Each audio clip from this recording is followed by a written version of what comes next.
చందమామ కథలు 60 కాసుల వడ్డాణం. పద్మనాభపురం ప్రభుత్వ కచేరీలో ప్రకాశం అనే అతడు చిన్న ఉద్యోగి. అతడు ఒకనాడు కచేరీ పని మీద పొరుగురు వెళుతూ భార్య జానకికి చెప్పవలసిన జాగ్రత్తలన్నీ చెప్పి బయలుదేరాడు. ఆమె ఆ సాయంత్రం ఇంటి పనులన్నీ ముగించుకొని ముందు గదిలోకి వచ్చేసరికి చీకటి పడబోతున్నది. ఆ సమయంలో ఒక 70 ఏళ్ల వృద్ధుడు వీధి వైపు నుంచి ఇంటికేసి వస్తున్నాడు. ఆయన చేతిలో ఒక పెట్టె ఉన్నది. బాడుగ బండి వాడొకడు పెద్దగా బండి పట్నం దాకా మాట్లాడుకుని ఇక్కడే దిగిపోతే ఎలా అని గట్టిగా అరుస్తున్నాడు. ముసలాయన వెనక్కి తల తిప్పి, నీకు పూర్తిగా బాడుగ ముట్ట చెప్పాక నేను ఎక్కడ దిగిపోతే నీకెందుకు? ఈ రాత్రికి ఇక్కడ తమ్ముడి ఇంట్లో విశ్రాంతి తీసుకుంటాను అని నిదానంగా ఇంటి ముందన్న మెట్లు ఎక్కాడు.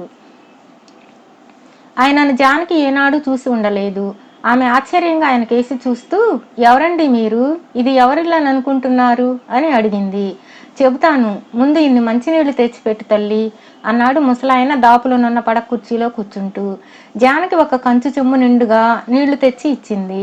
ముసలాయన నీళ్లు తాగి, ఇది ఎవరిల్లో నాకు తెలియదు, ఈ రాత్రికి ఆశ్రయం ఇస్తే తెల్లవారి మా ఊరు వెళ్ళిపోతాను అన్నాడు.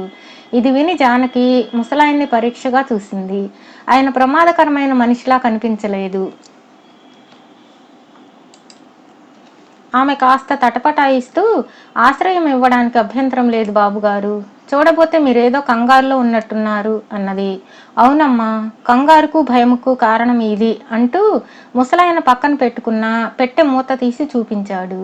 పెట్టె నిండా బంగారు నగలు, వాటిలో పెద్ద వడ్డాణం కూడా ఒకటి ఉన్నది. ముసలాయన వడ్డాణాన్ని బయటకు తీసి జానకితో, దీని బరువెంతో తెలుసా అమ్మా? 60 కాసులు అంటూ దాన్ని పెట్టెలో పెట్టేశాడు. అంతా ఆశ్చర్యంగా చూస్తున్న జానకితో ముసలాయన ఇలా చెప్పాడు. ఆయన పేరు నీలకంఠం, పెద్ద భూస్వామి. ఆయన 3 కొడుకులకు పెళ్లిళ్ళు అయ్యాయి. వాళ్లకు వ్యవసాయం అంటే రోత, వ్యాపారం అంటే మోజు. వాళ్ళు పంతం పట్టడంతో నీలకంఠం తనకున్న 60 ఎకరాల పొలం అమ్మేశాడు. ఆ డబ్బుతో కొడుకులు పట్నంలో వ్యాపారం మొదలుపెట్టారు. నీలకంఠం మాత్రం పల్లెలో సొంత ఇంట భార్యతో ప్రశాంతంగా ఉంటున్నాడు. 6 నెలల క్రితం హఠాత్తుగా ఆమె పోయింది. కొడుకులు నీలకంఠాన్ని పట్నం తీసుకుపోయారు. పల్లెలో ఉన్న ఇంటిని అమ్మేశారు.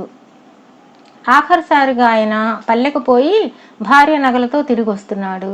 అయితే బండివాడి ప్రవర్తన ఆయనకు అనుమానం కలిగించింది.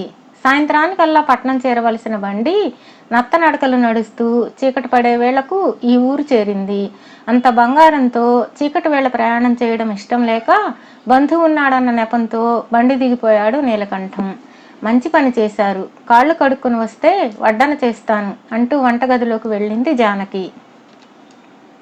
భోజనాలయ్యాక మాటల సందర్భంలో నీలకంఠం, తెల్లవారి పట్నం చేరగానే నాకు ఒక సమస్య ఎదురు కాబోతున్నది జానకి అన్నాడు. ఏమిటి బాబాయ్ అది? కుతూహలంగా అడిగింది జానకి. నా దగ్గర మొత్తం 100 కాసుల బంగారం ఉన్నది. అందులో ఈ వడ్డాణమే 60 కాసులది. దీన్ని నేను నా భార్యకు మొదటి పెళ్లి రోజు కానుకగా ఇచ్చాను. దానిని చెరిపించడం నాకు ఇష్టం లేదు. ఒక కోడలికి 60 కాసుల బంగారం, మిగతా ఇద్దరికి చెరొక 20 కాసుల బంగారం ఇవ్వవలసి వస్తుంది. ఇది నా సమస్య అన్నాడు నీలకంఠం. మిగతా ఇద్దరికి తేడా 40 కాసుల బంగారానికి సరిపడా రొక్కం ఇచ్చేయండి, సరిపోతుంది కదా అన్నది జానకి. నీలకంఠం పెద్దగా నవ్వి, పొలం డబ్బు ఇంటి డబ్బు నా కొడుకులకు ఏనాడో సమంగా పంచి ఇచ్చాను. ఇప్పుడు నా దగ్గర మిగిలింది ఈ బంగారం మాత్రమే.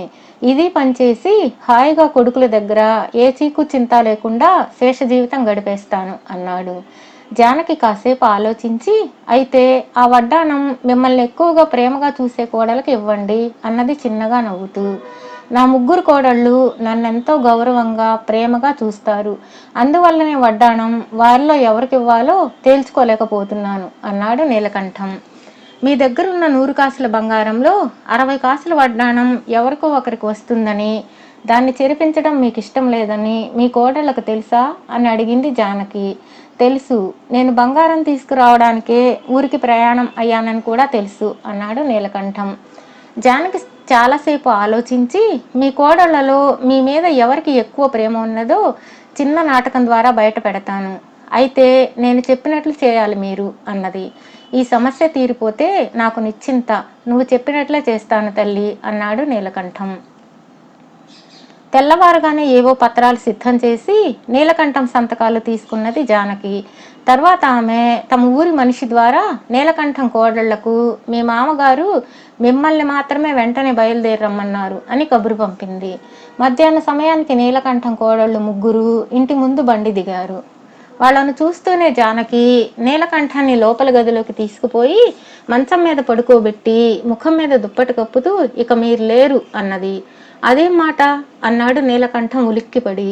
మీరు కాసేపు చచ్చిపోయినట్లు కళ్ళు మూసుకుని పడుకోండి, మీ కోడళ్ల ప్రేమకు ఇది పరీక్షా సమయం అన్నది జానకి. తర్వాత ఆమె అంతకు ముందు రాసి ఉంచిన పత్రాలు తీసుకుని ముందు గదిలోకి వెళ్ళింది. ఆమెను చూస్తూనే నీలకంఠం కోడళ్ళు మీరెవరు, నిన్ననే ఇంటికి రావాల్సిన మా మామగారు ఇక్కడ ఆగిపోయారెందుకు అంటూ లోపలికి వచ్చారు.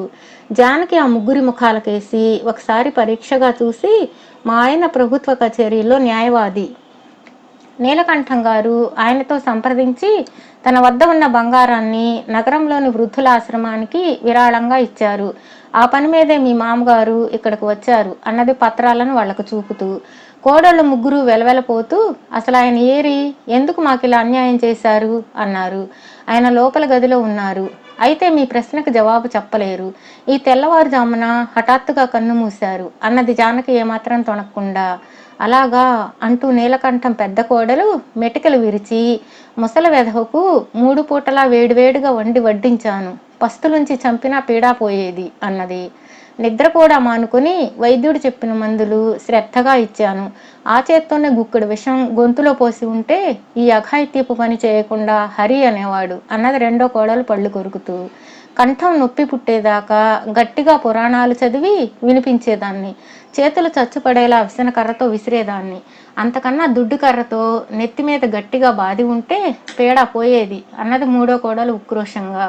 ఆ తర్వాత ముగ్గురు జానకితో కవ్వింపుగా మతిపోయిన ముసలాళ్ళు ఏదో చెబుతారు, వాళ్ళు చెప్పినట్లల్లా చేయకూడదన్న బుద్ధి నీకుండొద్దు, అయినా మనిషి పోతే కొడుకులకు కబురు పంపక కోడళ్లకు కబురు పంపావేం, శవాన్ని నీ ఇంట్లోనే ఉంచుకో, సాయంత్రానికి ఆయన కొడుకుల్ని పంపిస్తాం అని రుసరుసలాడుతూ వచ్చిన బండిలోనే వెళ్ళిపోయారు. కోడళ్ల మాటలన్నీ విన్న నీలకంఠం కొంతసేపు తన చెవులను తానే నమ్మలేకపోయాడు. కోడళ్ళ అసలు స్వరూపం తెలుసుకున్న ఆయనకు దుఃఖం పొంగుకు వచ్చింది. జానకి నీలకంఠం భుజం మీద అభిమానంగా చెయ్యి వేసి, చూశారా బాబాయ్, మనుషులు ఎలా ఉంటారో, అందువల్లనే ప్రతి వాళ్ళు తమకు చేతనైనంతలో పోయేదాకా తమకు సరిపడా డబ్బు దగ్గర ఉంచుకోవాలి. మీ కోడళ్ళు ఎవరికి వారు 60 కాసులు వడ్డాణం సొంతం చేసుకోవాలని మీ మీద ఎక్కడ లేని ప్రేమ వలకపోశారు. మీరు ఇప్పటికైనా కళ్ళు తెరిచి కొంత డబ్బు మీదంటూ దగ్గర ఉంచుకోండి. మా నాన్న మీలాగే కొడుకుల్ని నమ్మి ఉన్నదంతా ఇచ్చేశాడు. కోడళ్ళు తరిమేస్తే కూతురు దగ్గర ఉండడం ఇష్టం లేక ఇప్పుడు నగరంలోని వృద్ధుల ఆశ్రమంలో ఉంటున్నాడు. మీకు అలాంటి దుస్థితి కలగకూడదని ఈ నాటకం ద్వారా మీ కోడళ్లకు మీ మీద ఏ పాటి ప్రేమ ఉన్నదో తెలుసుకునేందుకు చిన్న పరీక్ష పెట్టాను. మా నాన్న ఎంతో జీవితానుభవం కలవాడు. ఆయన అండ మాకున్నట్లయితే ఇప్పుడు మాకు ఎదురవుతున్న సమస్యల పరిష్కారానికి మంచి మంచి సలహాలు ఇచ్చి ఆదుకునేవాడు. అలాగే మీరు మీ కుటుంబానికి ఎంతో సహాయంగా ఉండేవాళ్ళు అంటూ అంతకుముందు తయారు చేసిన పత్రాలను చించేయబోయింది. నీలకంఠం ఆమెను వారిస్తూ, ఆ పత్రాలు చించక తల్లి, నేను నిజంగానే ఈ బంగారాన్ని వృద్ధుల ఆశ్రమానికి విరాళంగా ఇచ్చి మిగిలిన జీవితకాలాన్ని అక్కడే గడిపేస్తాను. నా భార్యకు ప్రియమైన 60 కాసుల వడ్డాణం మూసుకుపోయి ఉన్న నా కళ్ళను తెరిపించింది. ఆశ్రమం చిరునామా నాకు ఇవ్వు తల్లి అన్నాడు.